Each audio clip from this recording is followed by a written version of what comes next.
Student, आज हम BEd second year में फर्स्ट पेपर ज्ञान तथा पाठ्यक्रम के अंतर्गत आज का हमारा टॉपिक है पाठ्यक्रम विकास के विभिन्न उपाय। यह हमारा पार्ट 7 है। हमने पूर्व की कक्षा में देखा था कि पाठ्यक्रम विकास के जो हम उपाय करते हैं, जिसके अंतर्गत जो हम पॉइंट पढ़ रहे थे वो पॉइंट था दक्षता आधारित उपागम, जिसके अंतर्गत हमने अवलोकन विश्लेषण पढ़ चुके थे। हमने दक्षता आधारित उपागम के अंतर्गत देखा कि दक्षता आधारित उपागम क्या है। कि दक्षता आधारित उपागम वे होते हैं जिसमें जो एक छात्र होता है वह किसी भी कार्य किसी विद्या में निपुण होता है, यानी किसी कार्य करने के लिए वह एक विशेष रुचि रखता हो। जैसे कुछ छात्र होते हैं जो सिंगिंग में अच्छे होते हैं, या कोई डांसिंग में अच्छे होते हैं, या कोई गेम्स में होते हैं, तो वह अपने किसी न किसी क्रिया में वह क्या होते हैं, पूरे दक्ष होते हैं। तो हमने इसके बारे में चर्चा कर चुके थे। उसके साथ हमने अवलोकन विश्लेषण भी पढ़ा था। जो हमारा थर्ड पॉइंट है वह है समस्या समाधान कौशल। दक्षता आधारित उपागम। इसके अंतर्गत थर्ड पॉइंट है वह है समस्या समाधान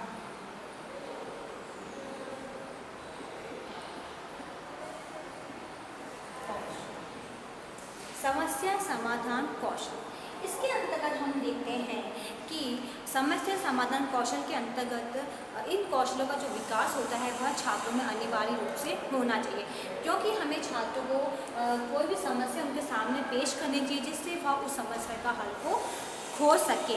इसलिए अगर हम देखें जो परिवेशीय असंतुलन के कारण अनेक प्रकार की जो कठिनाइयाँ हो रही हैं, जैसे एक छात्र को बेचैनी अनुभव होती है, उसका जो मन है वह बेचैन रहता है, तो उसके लिए वह क्या उपाय करेगा कि वह मॉर्निंग में घूमने जाएगा। जाने से वह देखता है कि मेरे स्वास्थ्य पर प्रभाव पड़ता है, यानी उसने क्या करा, इस समस्या का समाधान को खोजा कि इस समस्या का मैं समाधान किस प्रकार निकालूं, तो वह क्या निकालता है कि मॉर्निंग में हमें घूमना चाहिए। तो इस प्रकार से हम देखते हैं कि जो छात्र हैं उन्हें इस प्रकार की समस्या दी जाए जिससे उस समस्या का समाधान वह खोज सके। इसके साथ हम देखते हैं कि जो ध्वनि प्रदूषण होता है उसको समाप्त करना चाहिए, वायु प्रदूषण को समाप्त करना चाहिए। इसके साथ साथ हम देखते हैं कि इन सब चीज़ों के लिए जो उपाय किए जाते हैं वह हमें करने चाहिए, जिससे क्या होता है कि हमारी जो समस्याएं हैं, हमारे जीवन में जो समस्याएं उत्पन्न हो रही है पर्यावरण संबंधित उस समस्याओं को दूर हम कर सकते हैं। इसके साथ हम देखें कि जो शिक्षक है वो समस्या समाधान कौशल के लिए क्या क्या उपाय कर सकता है। तो हम इसके अंदर देखते हैं कि जो शिक्षक है वह पहला उपाय क्या करेगा कि वह शिक्षक को जो परिवेश में होने वाली जो समस्याएं हैं उनके बारे में छात्रों के सामने चर्चा करेगा। जब एक शिक्षक इस समस्या को छात्रों के सामने प्रस्तुत करता है तो जो छात्र होते हैं तो उनके मन में भी क्या होता है, उस समस्या का समाधान वह खोजने लग जाते हैं, जिससे उस समस्याओं के अंतर्गत वो दक्ष व कौशलों का विकास तेज गति से होने लग जाता है। और शिक्षक को इसके साथ साथ छोटी छोटी जो समस्याएं होती हैं वह छात्रों के सामने प्रस्तुत करना चाहिए, और प्रस्तुत करने के बाद उस समस्या के हल खोजने के लिए छात्रों को प्रेरित करना चाहिए। इसके साथ साथ जो शिक्षक है उसे छात्रों के साथ साथ पर्यावरण में पाए जाने वाले जो प्रदूषण होते हैं उनकी चर्चा भी छात्रों के सामने करनी चाहिए। जैसे जो जल प्रदूषण होता है, वायु प्रदूषण होता है, या विद्यालय समय स्वच्छता समय जो भी समस्याएं होती है, व्यक्तिगत स्वच्छता समय समस्याएं होती है, उसको किस प्रकार से हल किया जाता है इसके बारे में चर्चा करनी चाहिए। इसके साथ साथ हम देखें तो समस्या समाधान जो कौशल होता है उसके अंतर्गत जो शिक्षक है उसको घर परिवार में जो घटने वाली जो घटनाएं होती हैं, जो समस्याएं होती हैं वह छात्रों के सामने रखनी चाहिए, उसके बारे में पूछना चाहिए, क्योंकि जब हमारे परिवेश में या हमारे घर में कोई समस्या घटती है तो उसका समाधान में जो छात्र होते हैं वह खोजने की कोशिश करते हैं। तो ये था समस्या समाधान कौशल। ये समस्या समाधान कौशल क्या है, और इसके लिए एक शिक्षक छात्र के लिए समस्या को खोजने के लिए वह और क्या क्या उपाय करेगा उसके बारे में हमने अध्ययन किया। अब हमारा जो नेक्स्ट पॉइंट है यानी चौथा पॉइंट है वह है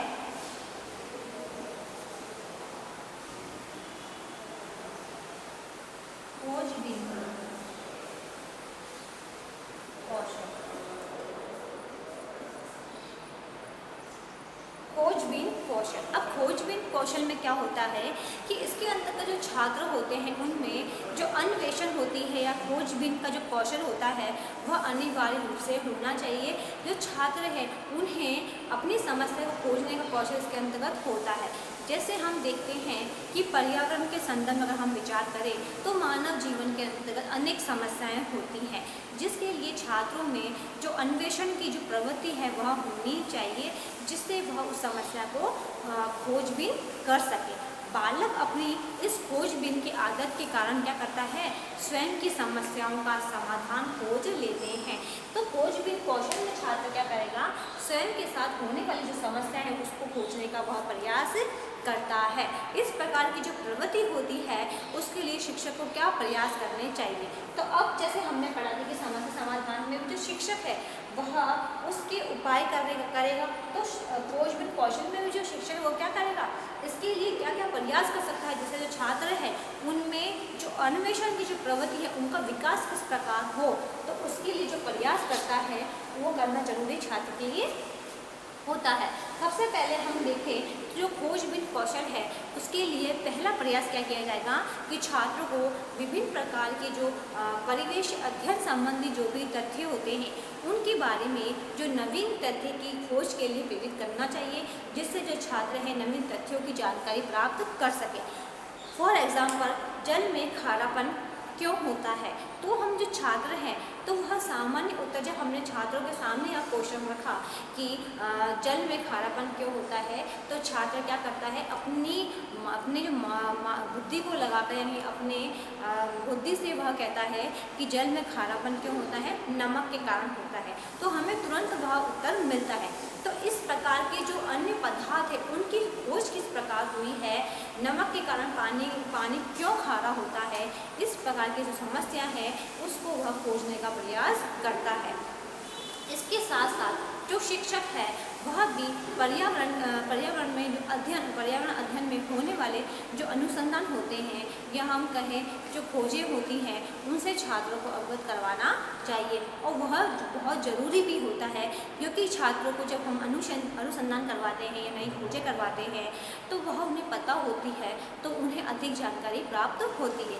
इससे छात्रों में पर्यावरण खोजबीन के प्रति एक सकारात्मक दृष्टिकोण भी उत्पन्न हो जाता है, क्योंकि जब हम छात्रों के सामने कोई समस्या प्रस्तुत करते हैं तो छात्र अपने मानसिक विकास से उस समस्या का हल खोजने के लिए वह क्या होते हैं, प्रेरित होते हैं, अपना मानसिक विकास लगाते हैं कि इस समस्या का समाधान किस प्रकार होना चाहिए।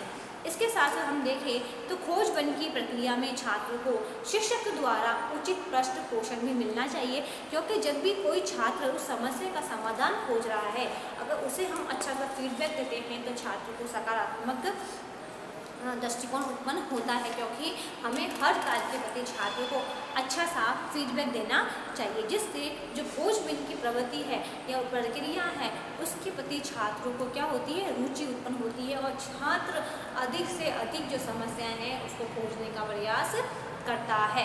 इसके अंतर्गत हम देखें तो शिक्षक द्वारा छात्रों को इस प्रकार के कार्य देने चाहिए जिससे छात्रों की जो खोज की प्रवृत्ति है उसका विकास हो सके।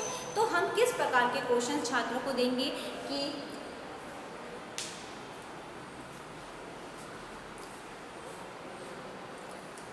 क्वेश्चन किस प्रकार से देंगे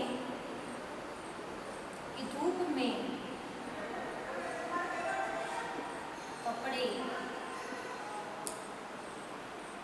धूप में कपड़े शीघ्रता से सूखते हैं। सेकंड क्वेश्चन,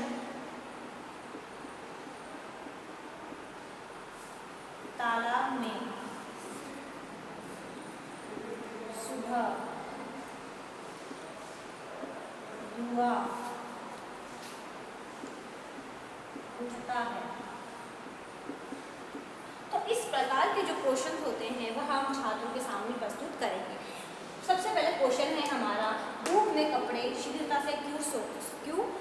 देखते हैं तो यह क्वेश्चन का आंसर जो बालक होता है वह देने का प्रयास करता है, क्योंकि जब सूर्य की किरणें पड़ती है तो उससे क्या होता है कि जो कपड़े होते हैं वह शीघ्र सूख जाते हैं। सेकंड है तालाब में सुबह धुआं उठता है। तो इसका भी आंसर छात्र क्या देंगे कि जब वाष्पीकरण की क्रिया होती है जिससे क्या होता है कि जो वाष्प बन के तालाब का जो जल होता है वह ऊपर उठता है, तो इसलिए जो धुआं है वह वाष्पीकरण के कारण उठता है। तो इस प्रकार के क्वेश्चन हम छात्रों को देंगे जिससे छात्र में अन्वेषण की प्रवृत्ति का विकास होगा। इसके साथ साथ हम एग्जाम के दौर पे दे सकते हैं क्वेश्चन कि बीजों का अंकुरण कैसे होता है, पत्तियों का रंग हरा क्यों होता है। तो हमें पता है कि क्लोरोफिल के कारण जो पत्तियां हैं उनका रंग हरा होता है। तो इस प्रकार के क्वेश्चन हम जब हम छात्रों को समक्ष रखते हैं तो जो छात्र है उस समस्याओं को समाधान करने के लिए उन छात्रों में अन्वेषण की प्रवृत्ति जागृत होती रहती है। तो ये था हमारा खोजबीन कौशल। अब हम नेक्स्ट देखते हैं 5वां पॉइंट,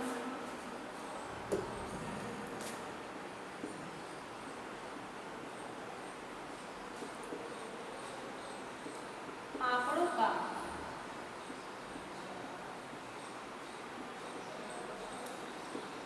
सदग्रहण। आंकड़ों का सदग्रहण, कलेक्शन ऑफ डाटा, कि हम किस प्रकार से जो आंकड़े हैं उसका कलेक्शन करेंगे। सबसे पहले हम देखते हैं कि जो आंकड़े हैं उसका भी महत्वपूर्ण स्थान होता है। आंकड़ों के आधार पर ही हम अनेक प्रकार के निष्कर्ष निकाल सकते हैं। जो हमारे क्रियान्वित जो योजनाएं होती हैं वह कितने प्रतिशत जो लोग हैं वह पर्यावरण अध्ययन के प्रति सकारात्मक दृष्टिकोण रखते हैं, इस प्रकार के डाटा भी हम निकाल सकते हैं। जैसे फॉर एग्जांपल कि हमारे मोहल्ले में एक व्यक्ति है और वह किसी प्रकार के जो आंकड़े हैं वह कलेक्ट करना चाहता है, तो वह आदमी क्या करता है कि वह उस एरिया में या उस कॉलोनी में जाकर देखता है कि कितने प्रतिशत बच्चे हैं जिनकी आयु 7 से 12 वर्ष तक की है, कौन से बालक हैं जो विद्यालय जाते हैं, कौन से बालक ऐसे हैं जो विद्यालय नहीं जाते हैं। इस प्रकार की जो डाटा है वह कलेक्ट करके रखता है, जिससे पता चलता है कि इस कॉलोनी में इतने बालक हैं जो अशिक्षित है और शिक्षित है।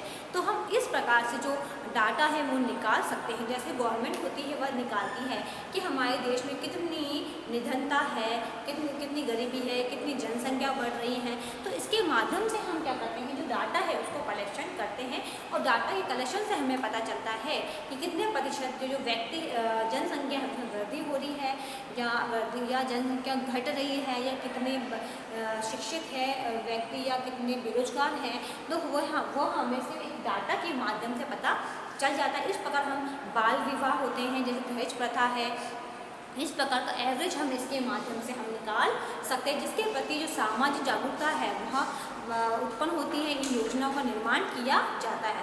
अब हम देखते हैं कि एक शिक्षक को आंकड़ों के जो सरल ग्रहण करना पड़ता है तो उसके लिए क्या प्रयास करने चाहिए। तो हम देखते हैं कि छात्रों को प्राथमिक स्तर से ही जो आंकड़े होते हैं उसका संग्रहण करना चाहिए, यानी उसका महत्व बताना चाहिए कि आंकड़ों का संग्रहण हम किस प्रकार करें कि उसका महत्व बना रहे। क्योंकि हमें अगर किसी की भी वास्तविक स्थिति का ज्ञान प्राप्त करना है तो हम आंकड़ों के माध्यम से कर सकते हैं, और उनको हम अधिक से अधिक जो व्यक्तिगत स्वच्छता होती है उसके संबंधित आंकड़ों का जो संग्रहण करते हैं वह भी करने के लिए कह सकते हैं। इसके साथ हम देखें कि देश में कितनी जन्म मृत्यु दर हो रही है, इसके भी आंकड़े हम निकाल सकते हैं। इसके साथ साथ शिक्षक द्वारा जल प्रदूषण या वायु प्रदूषण में जो भी समस्याएं होती हैं, उत्पन्न होने वाले जो उद्योग होते हैं जिसके कारण यह समस्या उत्पन्न हो रही है, उसके आंकड़े भी हम निकालने का प्रयास कर सकते हैं। इसके साथ साथ हम देखें तो हम जो आंकड़े होते हैं उसके माध्यम से एक निश्चित तथ्य पर पहुंच सकते हैं। इसलिए हम हर किसी भी चीज़ का हम आंकड़ों का संग्रहण हमें करना चाहिए, उसके आधार पर ही हम बता सकते हैं कि देश में कितनी गरीबी है, कितनी जनसंख्या वृद्धि है, कितनी मृत्यु दर है, कितने बेरोजगार है, कितने शिक्षित वर्ग है, तो हम उसके माध्यम से बताते हैं। तो ये था आंकड़ों का संग्रहण। अब नेक्स्ट है आंकड़ों के प्रदर्शन, आंकड़ों के प्रदर्शन का कौशल। छठा, आंकड़ों के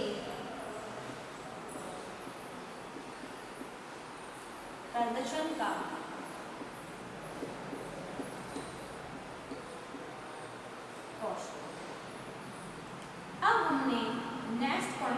जाता है कि आंकड़ों का संग्रहण किस प्रकार करना है। पर इसमें हम देखेंगे कि जो आंकड़े हैं उनके प्रदर्शन का कौशल हमें किस प्रकार से करना चाहिए। पहले हमने डाटा कलेक्ट करा, अब हम इसका कौशल किस प्रकार से करेंगे। सबसे पहले हम देखते हैं कि छात्रों में जो आंकड़े होते हैं उसके संग्रहण के साथ साथ उनके प्रदर्शन का भी कौशल आना चाहिए, क्योंकि संग्रहण की प्रक्रिया उस समय सार्थक सिद्ध होगी जब हम उसका प्रदर्शन करने की योग्यता हमने उत्पन्न होगी या हम किसी निश्चित तथ्य पर हम पहुंच सकते हैं। तो जब हमें इसका प्रदर्शन करना है तो हम किसके माध्यम से करते हैं, चित्रों के माध्यम से। चित्र या मॉडल, इसके माध्यम से हम प्रदर्शन कर सकते हैं। एक बेसिक में अगर हम देखें तो हम डाटा को हम बुक्स एक नोटबुक में उतार लेते हैं, परंतु अगर हमें प्रदर्शन करना है तो हम चित्र मॉडल के माध्यम से उस चीज़ को बता सकते हैं कि हमने आंकड़ों का जो कलेक्शन है वो किस प्रकार करा और हमने प्रदर्शन किस प्रकार किया। तो हम क्या करते हैं, जो चित्र है, जो मॉडल है, उसके माध्यम से उनका प्रदर्शन हम कर सकते हैं। और हम इसके माध्यम से हम क्या करते हैं, मॉडलों का निर्माण कर सकते हैं। जो लोकगीतों है उसका भी निर्माण हम इसमें करते हैं। और उसमें हम देखें तो सभी प्रकार की चीज़ें होती है उसका सर्जन हमें किस प्रकार से करना चाहिए, उसका भी जो ज्ञान होता है वह छात्रों को हमें देना चाहिए। इसके साथ साथ हम देखें तो छात्रों को जो प्राथमिक स्तर जो मिट्टी की जो आकृतियाँ होती हैं वह बनाने के लिए देना चाहिए। और जीव जंतु है, सब्जी है, महान पुरुष है, उनके चित्र आदि बताने चाहिए, जिसके बारे में जो छात्र है वह लिख सके। और उसकी जो व्यक्तित्व जीवन है, जो महापुरुष होते हैं उनके चित्र किस प्रकार के होते हैं, उनका व्यक्तित्व कृतियाँ किस प्रकार की रही है, उसका वर्णन हमें करना चाहिए, जिससे छात्र उस महान पुरुषों के बारे में अधिक जानकारी प्राप्त कर सके। इसके साथ हम देखते हैं कि प्रत्येक विषय की प्रगति के आधार पर अगर हम देखें तो छात्रों के उसके अनुरूप कौशल दक्षता का विकास भी होना चाहिए। फॉर एग्जाम्पल कि हिंदी विषय में आपने देखा होगा कि श्रवण, पठन व लेखन की दक्षता का विकास होता है, परंतु अगर अदर सब्जेक्ट में हम देखें तो यह कौशल उनमें नहीं होता। तो अगर हम देखें तो पर्यावरण विषय है, इसके अंतर्गत हम किस प्रकार के छात्रों को क्या करवाएंगे जिससे इन कौशलों का विकास हो सके, इन दक्षताओं का विकास हो सके। तो उसके लिए हम क्या करते हैं कि छात्रों को अवलोकन है, विश्लेषण है, समस्या समाधान विधि है, या हम कहें कि खोजबीन, आंकड़ों का संग्रहण है, आंकड़ों के प्रदर्शन का कौशल है, या आंकड़ों के प्रदर्शन कौशल होता है, या नवीन जो वस्तुएं होती है उसका सर्जन का निर्माण करके हम छात्रों में उस चीज़ के प्रति एक जागरूकता उत्पन्न कर सकते हैं। क्योंकि हिंदी सब्जेक्ट में अगर हम देखें तो उनके ससन जो लिखन पाठन होता है वह चलता है, परंतु अगर हम पर्यावरण के अंदर देखें तो हम इन कौशलों का विकास के छात्रों को अधिक से अधिक जानकारी दे सकते हैं। अब इसके साथ आपका आज का गृह कार्य है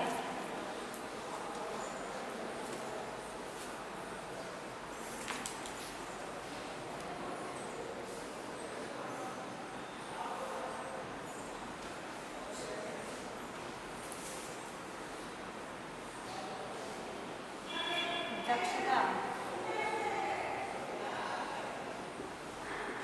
आधारित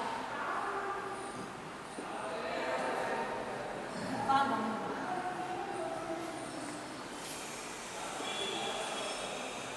का वर्णन की दक्षता आधारित उपागमों का वर्णन कीजिए, आपको अपनी नोटबुक में निकालना है। अंत में एक विशेष बात, जैसा कि आप सभी को पता है कि देश में कोरोना जैसी महामारी बहुत फैल रही है, उसे सुरक्षित रहने के लिए आप मास्क लगाइए, हाथों को सैनिटाइजर करिए। यदि आप बाहर जाते हैं, किसी व्यक्ति के संपर्क में आते हैं तो कम से कम 6 फीट की दूरी बनाए रखिए, जिससे आप सुरक्षित होंगे तो आपका घर सुरक्षित रहेगा। धन्यवाद।